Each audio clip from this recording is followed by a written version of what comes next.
Slnečné sobotné popoludnie bolo ako keby predzvesťou dobrého a kvalitného futbalu na štadióne ŠKP. A zdanie neklamalo. Už od úvodných minút stretnutia medzi ŠKP Inter Dúbravka a FK Slovan Ivánka pri Dunaji sa hral futbal vysoko prevyšujúci regionálne majstrovstvá. Hostia na začiatku stretnutia hrozili najmä po svojej ľavej strane, na ktorej operoval rýchlonohý Miroslav Hoška.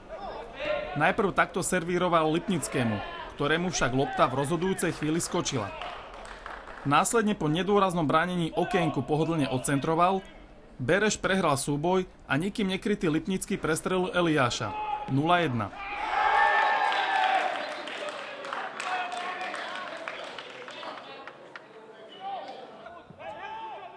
O 10 minút po nechanej výhode sklepol prsiami Toričeli Augustínimu, ktorý tiahlou strelou pod Brno vyrovnal.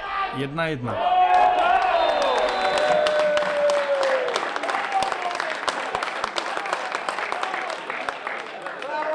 V týchto fázach hry prebrali iniciatívu domáci policajti. Najprv sa po rohu a spálení tutovky z hlavy Pavnoviča dožadovali pokutového kopu, no neúspešne. Po ďalšom rohu však bol opäť dôvod na oslavu, keď center doslova padol na nohu Geliča a ten otočil skóre. 2-1. Týmto výsledkom skončil aj prvý polčas.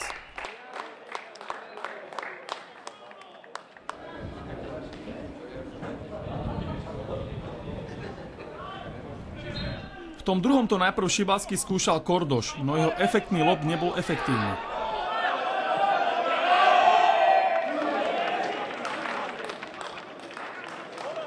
Hostia mohli vyrovnať z kopačky Hrnčiara, lenže jeho strela trestuhodne minula cieľ.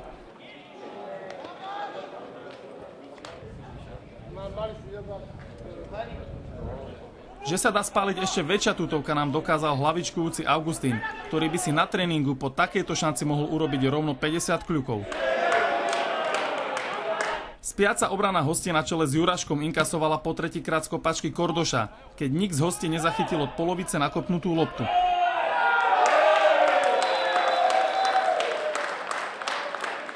V 69. minúte sa však Juraško prebral a jeho výstavný priamy kop nemožno tak ľahko zhliadnúť ani na Corgunligových trávnikoch. Gól hodný opakovačky.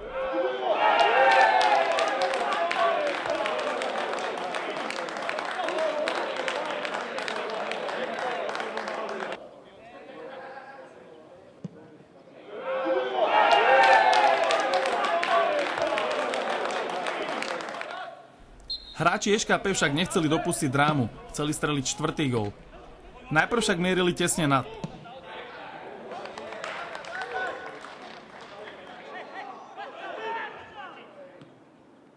A keď to nešlo nohou, tak sa hlavou presadil legionár vo farbách ŠKP Toričeli.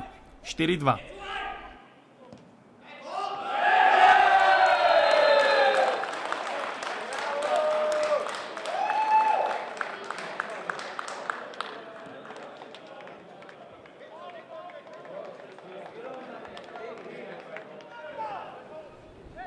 Na 5-2 mohol zvýšiť Augustín, no k lopte sa nedostal. Keď už si všetci prítomní mysleli, že sa nemôže nič stať, tak obranu domácich vyzvrtal Zorát a zápas ešte zdramatizoval. 4-3.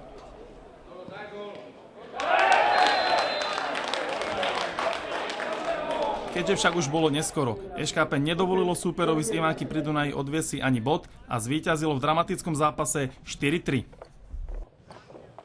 No, konečne sme vyhrali zase po dlhej dobe 4-3, ale opäť stále tu vládne taká nervozita v tých chlapcoch, nevieme sa ukludniť, ste videli, otočíme zápas, dáme na 2-1, dáme na 4-2, čo máme hrať si svoju hru, máme hrať proste fotbal, tak sa zbláznime a potom vlastne spravíme chybu, dostaneme zo 40 metrov gól. To sú také veci, ktoré stále nevieme, prečo to je, z čoho to vzniká. Snažíme sa na tom pracovať aj na tých prihrávkach, že jeden hráč 3 prihrávky predtým prehral dobre a v zápätí v veľmi dôležitej situácii nahrá zle alebo superovi. Takže boríme sa s tým, ale sme strašne radi, že sme vyhrali a to asi tomu zápasu dneska všetko.